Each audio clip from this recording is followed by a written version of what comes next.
You wrote the plan for my downfall and signed your own sentence. The butterfly pink envelope should have been my first warning. Who the heck uses butterfly pink for anything serious? But there I sat at Romano's, the kind of upscale restaurant where they charge $30 for pasta, and the waiters speak in hushed, reverent tones, watching my mother-in-law Vivian slide that ridiculous piece of stationery across the white tablecloth like she was delivering a death sentence. "Happy birthday, David," she said, her voice dripping with the kind of fake sweetness that makes your teeth ache. "This is from all of us." My wife Elena sat beside her, phone already out, camera pointed at me like I was some kind of zoo animal about to perform tricks. Her brother Tom lounged in his chair with that smug expression he'd perfected over the years, the one that said he knew something I didn't and couldn't wait to watch me figure it out. 38 years old today. I'd been expecting a quiet dinner, maybe a cake, definitely not whatever theatrical production this was turning into. The envelope felt heavier than it should have, like it contained more than paper.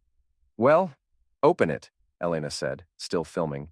Her voice had that edge to it, the one she used when she was trying to sound casual but was actually wound tighter than a spring. I looked around the table at the three of them. Vivian with her perfectly styled silver hair and her Chanel suit that probably cost more than most people's monthly rent. Elena in that black dress she wore when she wanted to feel powerful. Tom in his expensive casual wear, the kind of outfit that screamed, "I don't have to try because I'm better than you." Something was wrong. Very, very wrong. But here's the thing about being underestimated your whole life. You learn to read people. You learn to see the tells. Vivian's left eye was twitching, just barely. Elena's grip on her phone was too tight, her knuckles white. Tom was trying too hard to look relaxed, his shoulders rigid despite the casual pose. I picked up the envelope. The paper was expensive, heavy stock. Inside were official-looking documents, multiple pages stapled together. The letterhead read, "Morrison, Burke & Associates Family Law. Divorce papers." I read the first page slowly, methodically. Elena had filed for dissolution of marriage, citing irreconcilable differences. She was asking for half of everything, the house, the business, the investments. There was a restraining order application attached, claiming I'd been emotionally manipulative and controlling. The restaurant noise faded to a dull hum. The couple at the next table laughing over wine, the clink of silverware on plates, the soft jazz playing overhead. It all became background static as I processed what I was looking at. "Surprise," Tom said, unable to contain his glee any longer. I looked up at Elena. She was still filming, her dark eyes bright with anticipation, waiting for me to explode, to make a scene, to give her the footage she needed to support her claims of emotional instability. Instead, I smiled. "Well," I said, setting the papers down carefully, "this is unexpected." Vivian leaned forward, clearly disappointed by my reaction. "David, we think it's best for everyone if—" "No need to explain," I interrupted, reaching into my jacket pocket. I pulled out the Mont Blanc pen Elena had given me for our first anniversary, back when she still pretended to love me. "I assume you need this signed?" The three of them exchanged glances.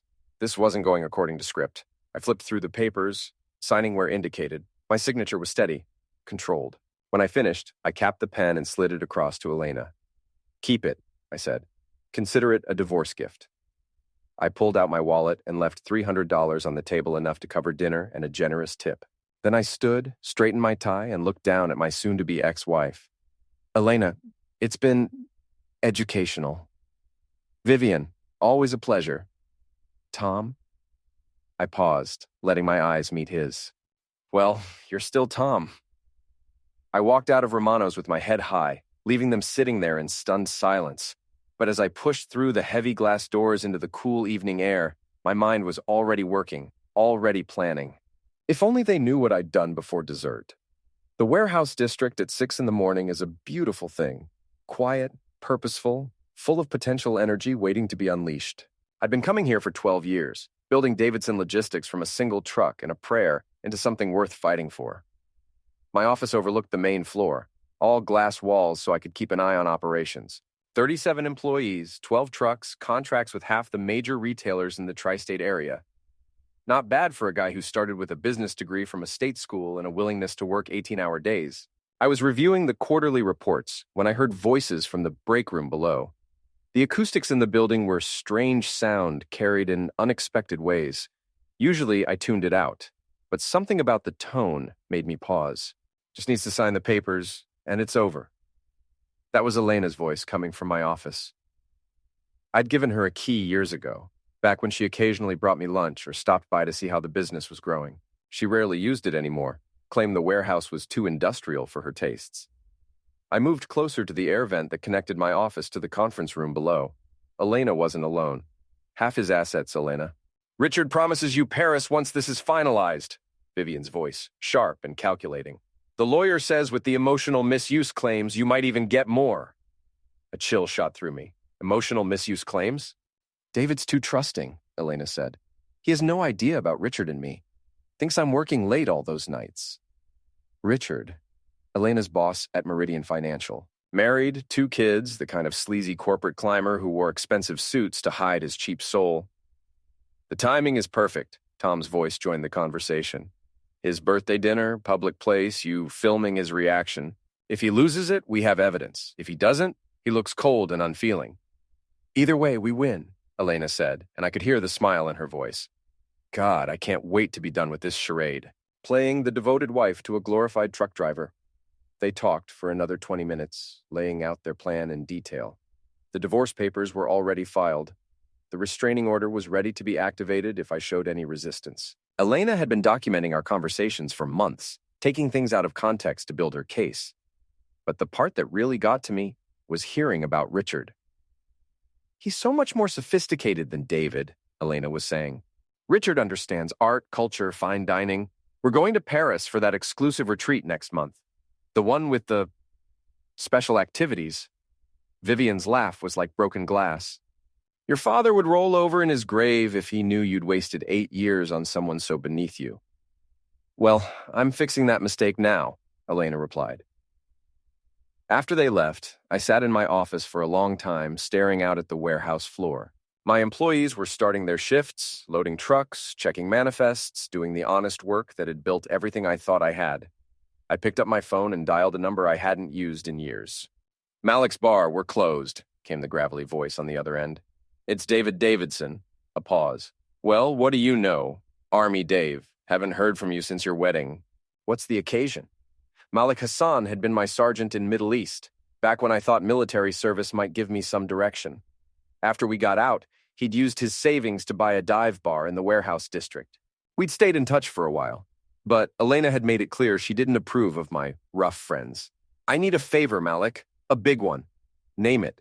I need to move some assets around, quietly, and I need someone I can trust to help me with a project. What kind of project? I looked down at the warehouse floor, at the business I'd built with my own hands, at the life I'd thought was solid and real.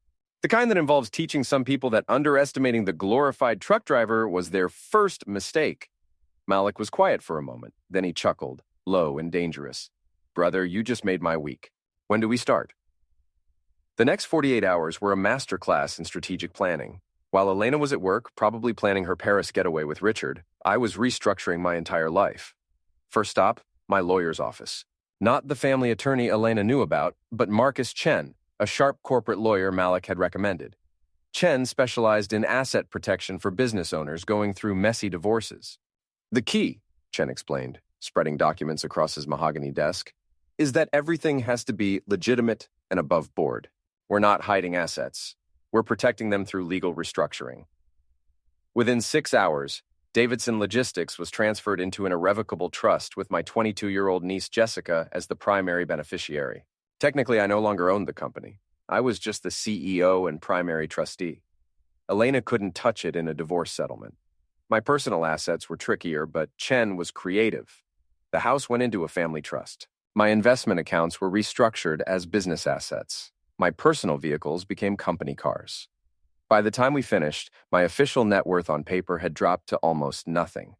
Your wife's lawyer is going to hate this, Chen said with satisfaction, but it's all perfectly legal.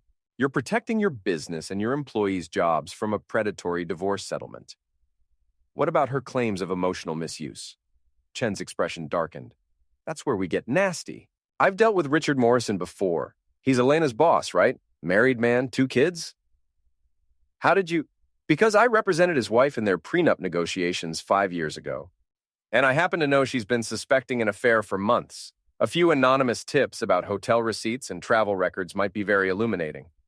While Chen handled the legal maneuvering, I tackled the intelligence gathering. Elena had been sloppy about covering her tracks, overconfident in my supposed ignorance. Her laptop password was still our wedding anniversary. Her email revealed months of correspondence with Richard, planning their affair with the casual cruelty of people who thought they were untouchable. The Paris trip wasn't just a getaway, it was a couples retreat at an exclusive resort that catered to wealthy people with expensive kinks. The emails between Elena and Richard were explicit enough to make me understand exactly why she'd found our marriage so unsatisfying. But the real goldmine was Richard's financial records. Elena had given him access to our joint accounts, and he'd been using the information to make insider trades based on my company's shipping contracts. Securities fraud, potentially worth millions in penalties. I copied everything to an encrypted drive and sent copies to Chen. "Jesus Christ," he said when I brought him the evidence. "This isn't just adultery, it's a criminal conspiracy. They've been using your business information for illegal trading. What's our play? Mutually assured destruction.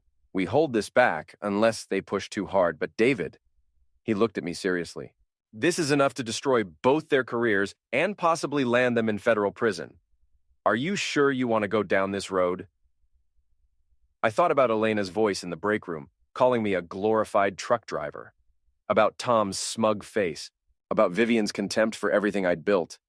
"They declared war first," I said. "I'm just choosing the battlefield." That evening, I drove to Malik's bar. It was exactly what you'd expect from a place called The Bunker.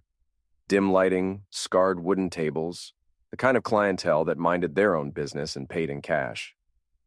Malik looked exactly the same as he had 10 years ago. Still built like a tank. Still had that 1,000-yard stare that came from seeing too much combat. He was wiping down glasses behind the bar when I walked in.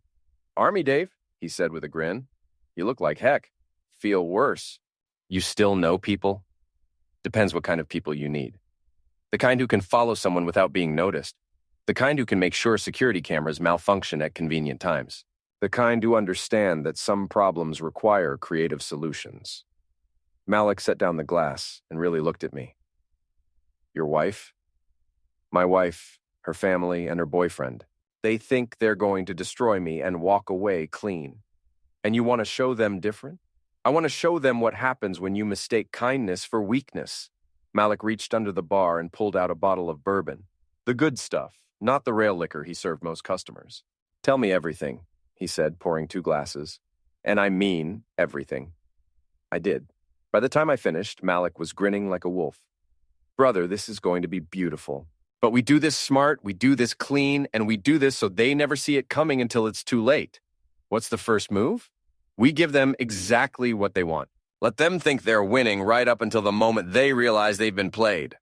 He raised his glass. "To teaching rich people that money can't buy them immunity from consequences."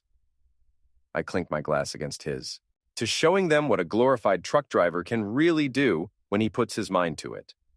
The bourbon burned going down, but not as much as the memory of Elena's laughter when she talked about being done with our charade of a marriage. Tomorrow was my birthday. Tomorrow they'd ambush me with divorce papers at Romano's, expecting me to break down or explode or give them the reaction they needed for their little performance. Instead, I was going to give them the surprise of their lives. The morning after my birthday dinner, I woke up in my hotel suite feeling better than I had in months. Elena had probably spent the night wondering why I'd reacted so calmly to her ambush. Let her wonder. My phone was buzzing with text messages. "Elena, we need to talk. Call me." Tom, "What the heck was that performance last night?" Vivian, "David, we should discuss the transition arrangements."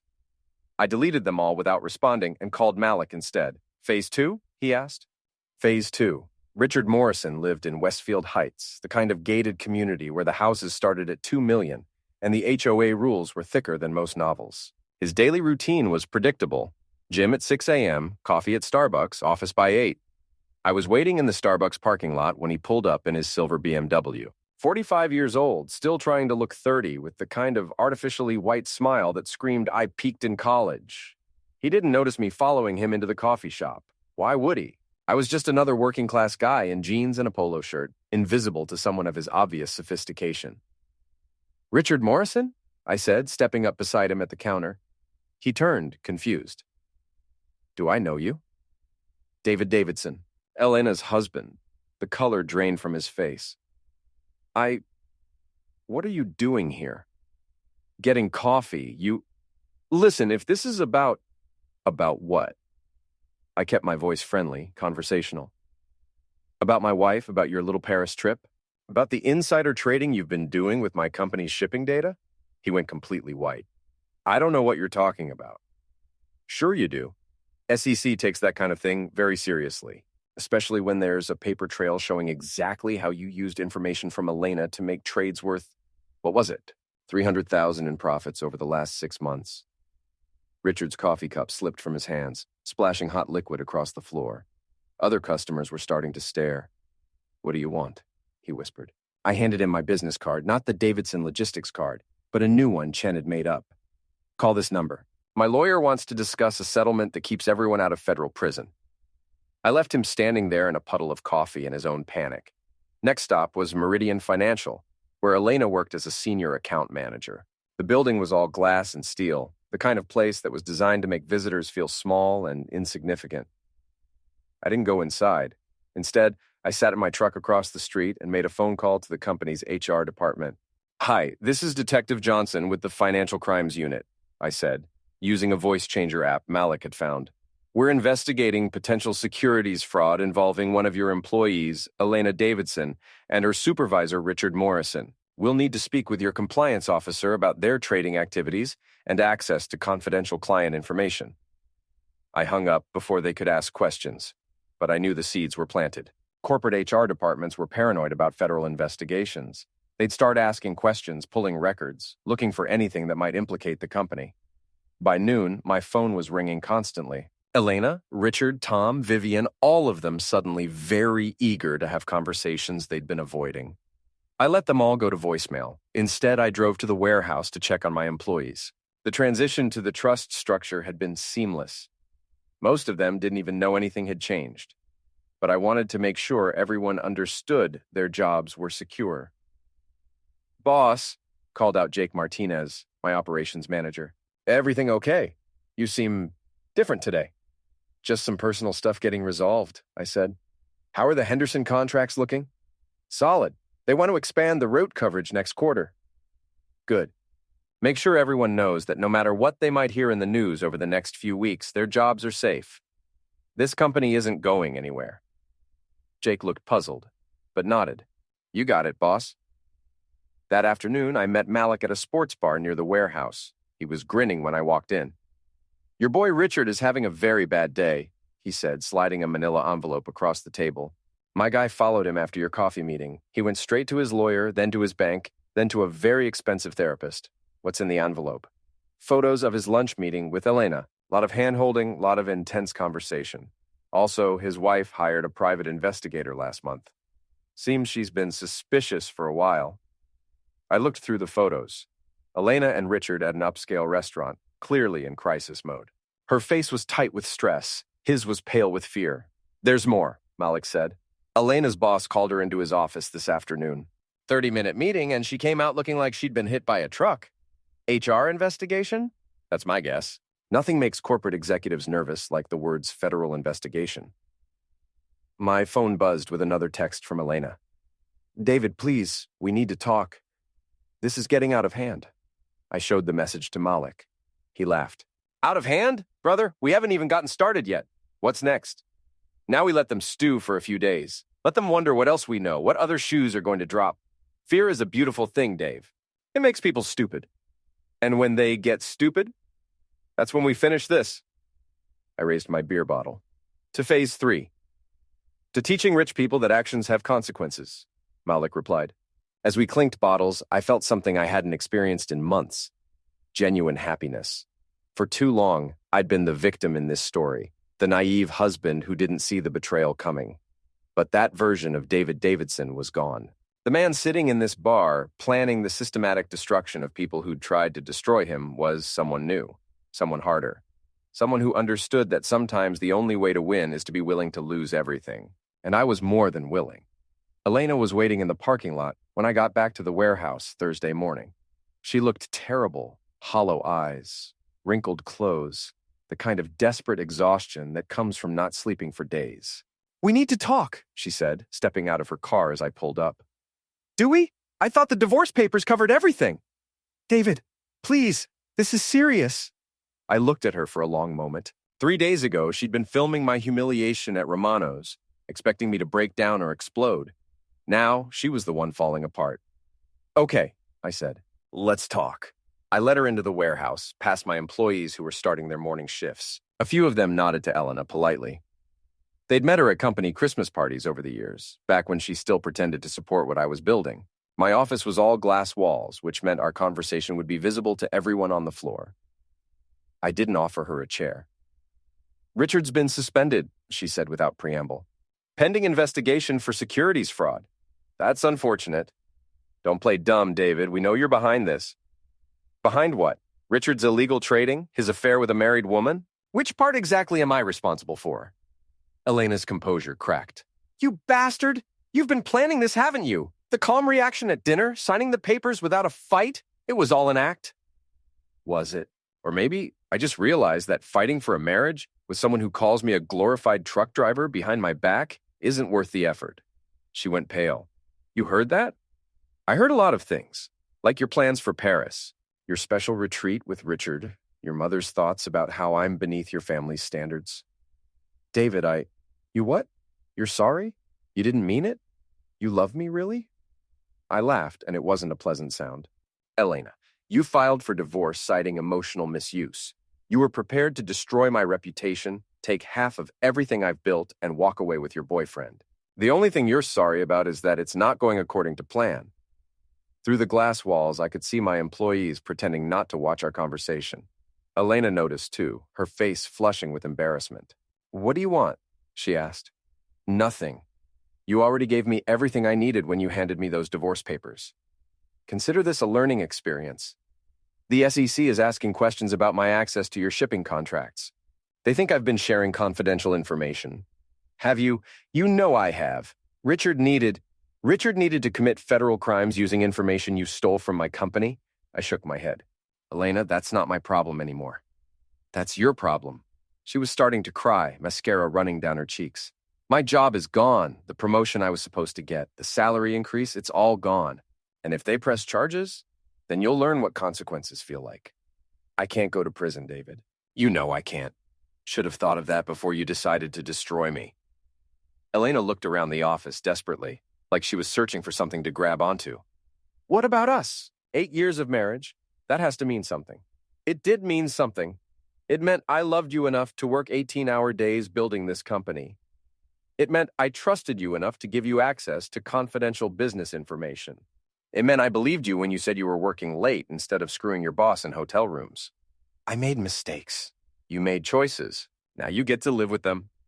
My phone buzzed with a text from Malik. Tom's at the Riverside Casino. Looks like he's having a very expensive bad luck streak. I smiled, which seemed to terrify Elena more than anything else I'd said. What's so funny? Your brother's having an interesting week, too. Apparently, someone tipped off the IRS about his unreported gambling winnings from last year. Turns out Tom's been very lucky at poker, so lucky that he forgot to declare about $60,000 in winnings on his tax returns.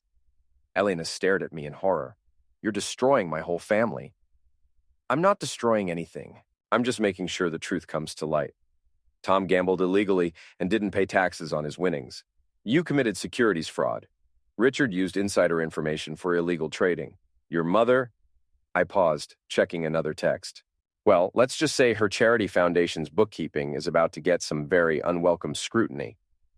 You can't do this.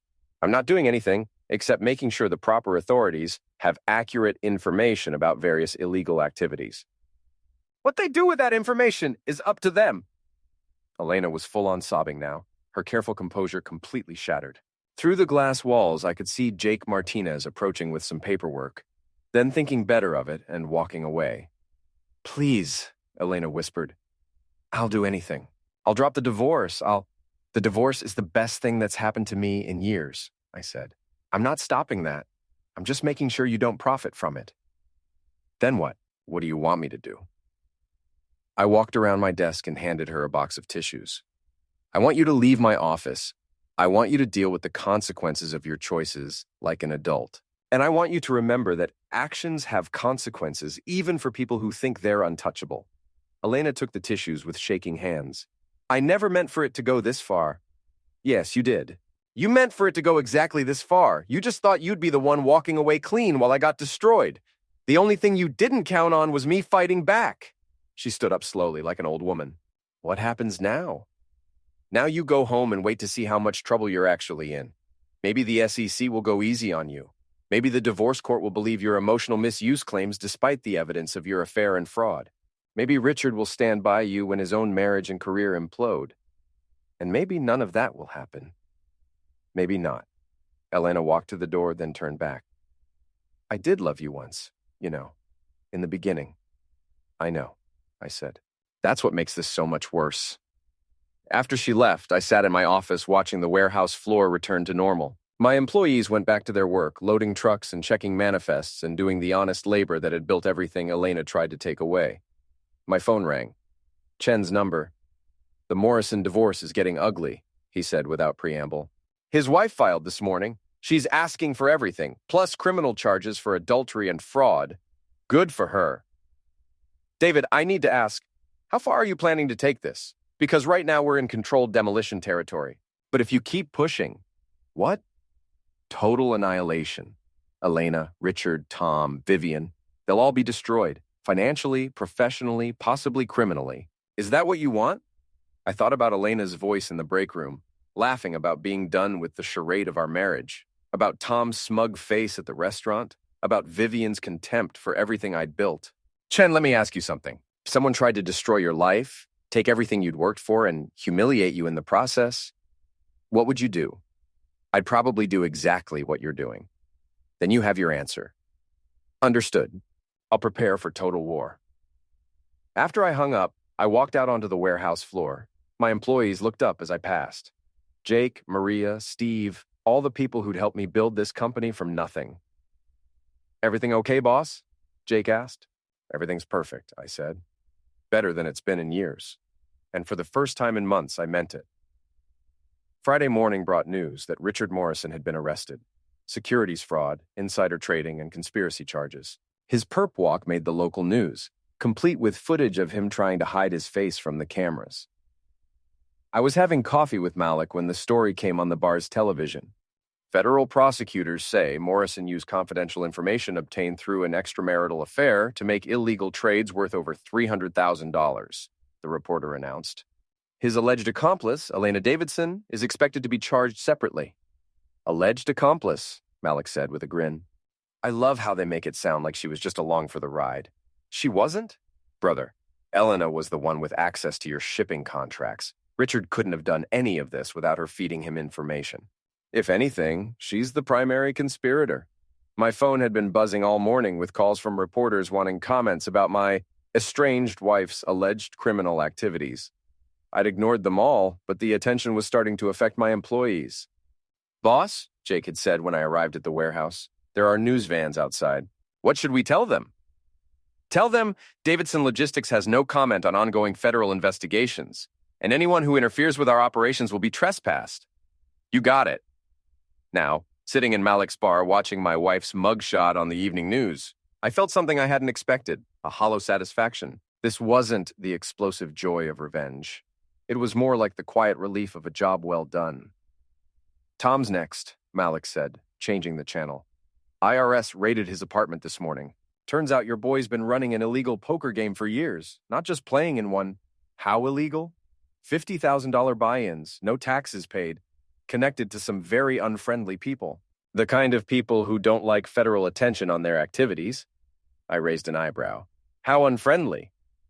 Let's just say Tom's going to need more than a good lawyer. He's going to need witness protection.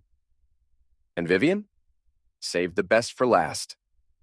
Malik pulled out his phone and showed me a news article. Charity fraud investigation. Turns out the Westfield Heights Children's Foundation has been paying for a lot of very adult expenses. Vivian's been using donation money for personal trips, jewelry, that fancy car she drives. How much? $2 million over 5 years. And here's the beautiful part. She was so arrogant about it that she didn't even try to hide the paper trail. Credit card receipts, travel bookings, jewelry purchases, all paid for with foundation funds. I stared at the article. Vivian's carefully constructed social image was about to become a federal crime. Dave, Malik said seriously, you need to understand what you've done here. This isn't just revenge. You've destroyed an entire family. Elena's facing 10 years minimum. Tom's looking at federal racketeering charges. Vivian's charity fraud could put her away until she's 90. Good. You sure about that? I thought about the question. Was I sure? Elena was the woman I'd married, the person I'd thought I'd spend my life with. Tom, for all his smugness, had never directly hurt me. Vivian was just a controlling mother-in-law, annoying but not evil. Then I remembered Elena's voice, playing the devoted wife to a glorified truck driver. I'm sure, I said. Then we finish this. There's more? Malik's grin was predatory. Brother, we're just getting to the good part. That evening, I drove to the house, my former house, now sitting empty while Elena was in federal custody, awaiting arraignment. The neighbors had been gossipy when the FBI raided it that morning, searching for evidence of the securities fraud conspiracy. I still had my key. Technically, until the divorce was finalized, I had every right to be there. The house felt different, colder, somehow. Elena had redecorated extensively over the years, replacing my comfortable furniture with expensive pieces that looked good but felt sterile. Now it all seemed like props in a play that had closed. I wasn't there for nostalgia. I was there for the safe. Elena thought she was clever, hiding important documents in a floor safe behind our bedroom closet. She'd changed the combination months ago, probably when she started planning the divorce. But Elena was predictable. The new combination was Richard's birthday. Inside the safe were the documents I needed. The real financial records of their affair, including receipts for the Paris trip that showed exactly what kind of retreat they'd been planning, hotel bookings for their previous meetings, and most importantly, Elena's personal journal. She'd been documenting everything for months, but not for the reasons she'd told Tom and Vivian. Elena hadn't been building a case for emotional misuse. She'd been planning to blackmail me. The journal entries were brutal in their honesty. David is so pathetically grateful for any attention. It's almost sad how easy he is to manipulate. Richard says once we have enough evidence of David's controlling behavior, we can get a restraining order and force him out of the house. Then we'll have time to transfer more assets before he realizes what's happening. Mother thinks we should push harder, maybe provoke David into actually hitting me.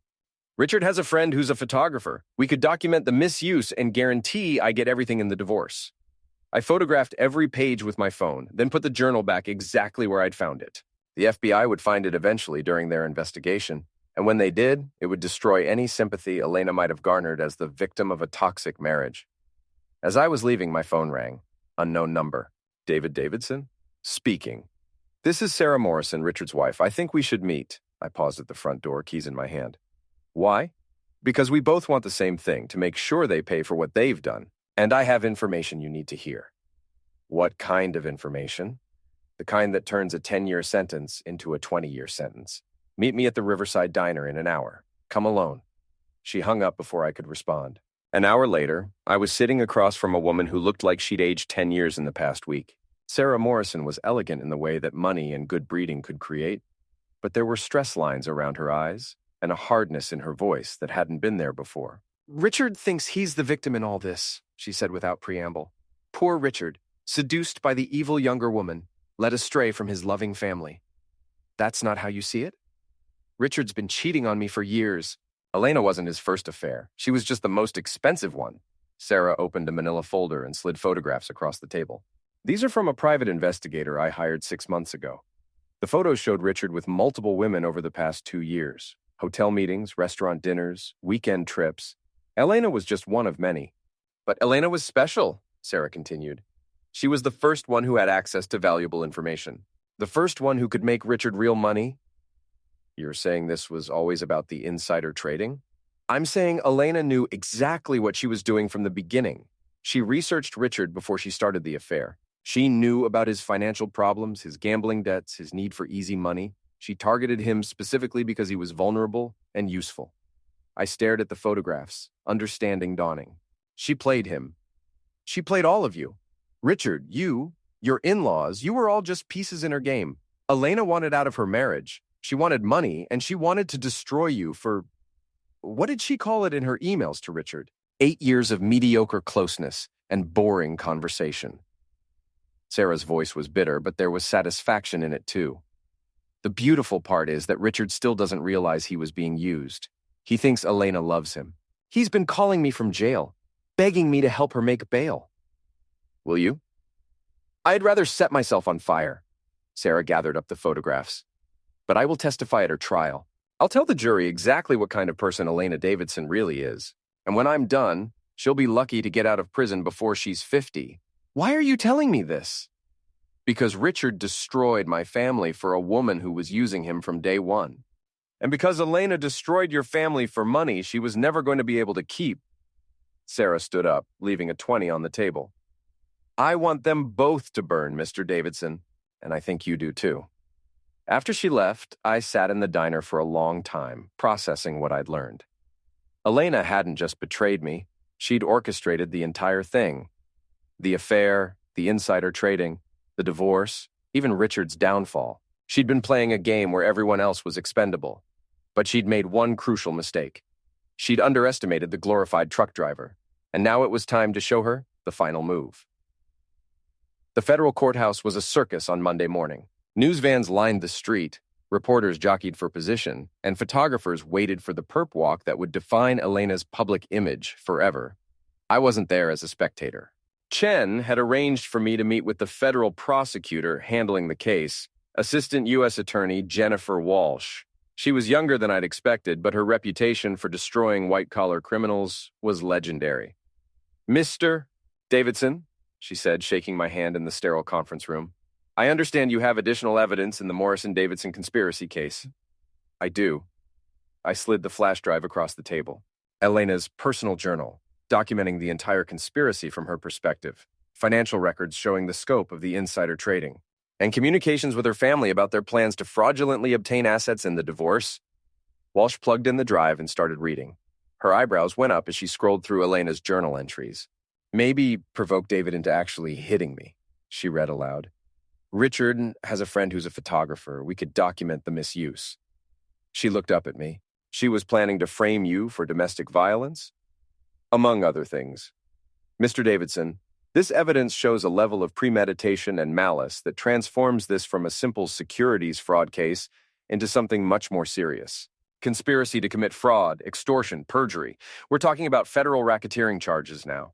What does that mean for Elena?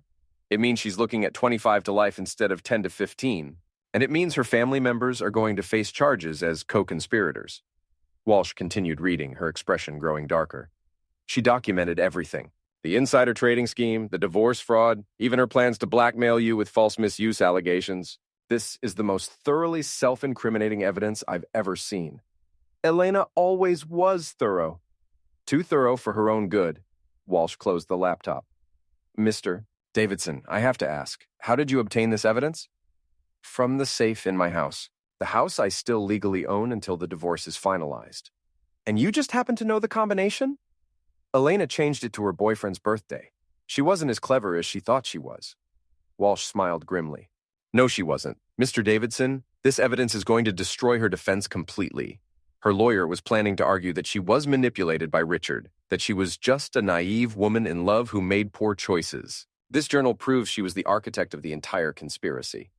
Good. There's something else you should know. Elena's been trying to make a deal. She wants to testify against Richard in exchange for a reduced sentence. Will you take it? Not anymore. With this evidence, we don't need her testimony. We can convict them both and send them away for decades. Walsh stood up, gathering the evidence. Mr. Davidson, I've been prosecuting white-collar crime for 15 years, and I've never seen a more complete case of self-destruction. Elena Davidson didn't just commit crimes. She documented them in detail and handed us the evidence. She always was proud of her planning skills. Well, she planned herself right into federal prison. After the meeting, I drove to Malik's bar. The lunch crowd was light. A few warehouse workers, some retirees, the kind of people who appreciated honest drinks at honest prices. How'd it go? Malik asked, pouring me a beer. Elena's looking at life in prison. Tom's facing racketeering charges. Vivian's charity fraud case just got upgraded to organized crime conspiracy. And Richard? Richard's going to spend the next 20 years thinking about how he got played by a woman who never loved him for a single day. Malik raised his own beer. To justice. To consequences. We drank in comfortable silence for a while, watching the news coverage of Elena's arraignment on the bar's television. She looked smaller somehow, diminished by the orange jumpsuit and handcuffs. The confident woman who'd filmed my humiliation at Romano's was gone, replaced by someone who looked scared and very, very alone. Any regrets? Malik asked. I thought about the question seriously. Elena was facing life in prison. Tom was hiding from both federal agents and the organized crime figures his illegal poker games had attracted. Vivian was a social pariah facing her own lengthy prison sentence. Richard's family was destroyed, his career over, his freedom gone. A month ago, they'd been planning my destruction over dinner, laughing about how easy it would be to take everything I'd worked for. They'd seen me as weak, naive, beneath their notice. No, I said finally. No regrets at all. What now? Now I go back to work. Davidson Logistics has contracts to fulfill, employees to pay, a business to run. I finished my beer and stood up. The trust structure Chen set up means the company's stronger than ever. My employees' jobs are secure, and I'm free to build something even better. And Elena? Elena's not my problem anymore. I left Malik's bar and drove back to the warehouse. The news vans were gone. They'd moved on to the courthouse for the afternoon hearings. My employees were back to work, loading trucks and checking manifests and doing the honest labor that had built everything Elena tried to steal. Jake Martinez met me at the door with the day's shipping reports. Boss, I hate to ask, but with everything that's been in the news... The company's fine, Jake. Better than fine. We're expanding operations next quarter, and everyone's getting a bonus for dealing with the media circus. Seriously, Elena's legal troubles have nothing to do with Davidson Logistics. If anything, they've proven that the trust structure protects both the company and our employees from personal problems. Jake grinned. You know what, boss? I always liked you, but I never knew you were this tough. Most people underestimate truck drivers, I said. It's usually their mistake. That evening, I sat in my new apartment, a clean, modern space in the warehouse district, close to work and far from the memories of my old life.